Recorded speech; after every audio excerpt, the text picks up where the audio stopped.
কিচ্ছু কিনে দিইনি, আমি তাড়াতাড়ি করে গেছি, তাড়াতাড়ি করে এসছি। হ্যালো ফ্রেন্ড, আজকে চলে এসেছি একটা নতুন ব্লগ নিয়ে। আজকে হচ্ছে গাড়ির ব্লগ নিয়ে চলে এসেছি। তো আমার লাইফে কিন্তু ফার্স্ট আর কি সুন্দর একটা মডেলের, যেটা আমার খুব পছন্দের একটা গাড়ি, তো সেরকম একটা গাড়ি কিনতে এসেছি। তো পুরো সামনেটা বাইকের মতন, কারণ বাইক চালানোর অনেক দিনের ইচ্ছা ছিল।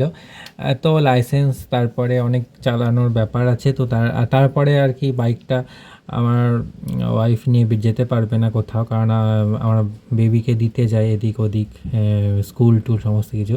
তো তার জন্য বাইকটাকে আর কেনা হলো না লাস্ট পর্যন্ত। তো যাই হোক, দুধের সাথে ঘোলে মেটানোর মতো একটা ব্যাটারি স্কুটি আবার আমি নিচ্ছি। আগে একটা ছিল, তো সেটা আমার খুব একটা পছন্দ ছিল না। প্রথম মডেল উঠেছিল সেই সময় কিনেছিলাম, একদম ফার্স্ট আমি কিনেছিলাম, আর করোনার পরিস্থিতির পরেই কিনেছিলাম, তো তার জন্য ওটা আমার পছন্দের ছিল না।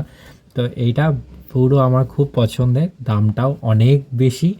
তো যাই হোক, তো পছন্দ হয়েছিল, অনেক দিন ধরে কিনবো কিনবো ভাবছিলাম, তো কিনেই ফেললাম শোরুমে গিয়ে। তখন এত শোরুমও ছিল না নবদ্বীপে, যখন আমি ফার্স্ট টাইম ব্যাটারি স্কুটি কিনেছিলাম।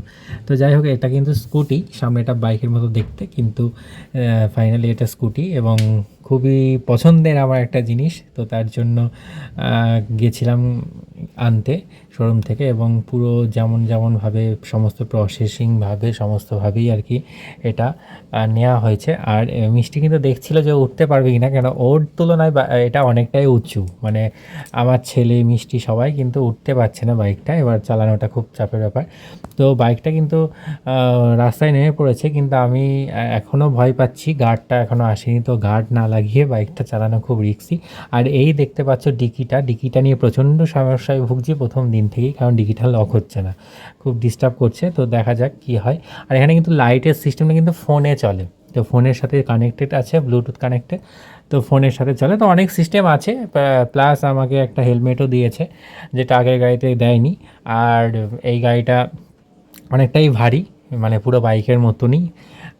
তো এখনও পর্যন্ত তো মানে ভালোই চলছে।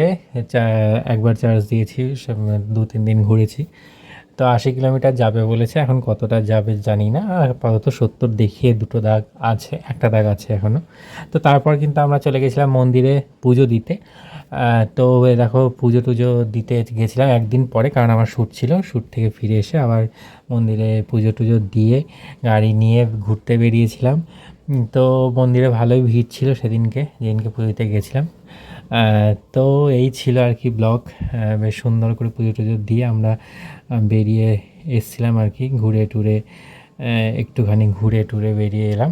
তো এই ছিল ব্লগ। কেমন লাগলো বলো, আর গাড়িটা কেমন হচ্ছে অবশ্যই জানাবে। তো আজকের মতো বাই, টাটা।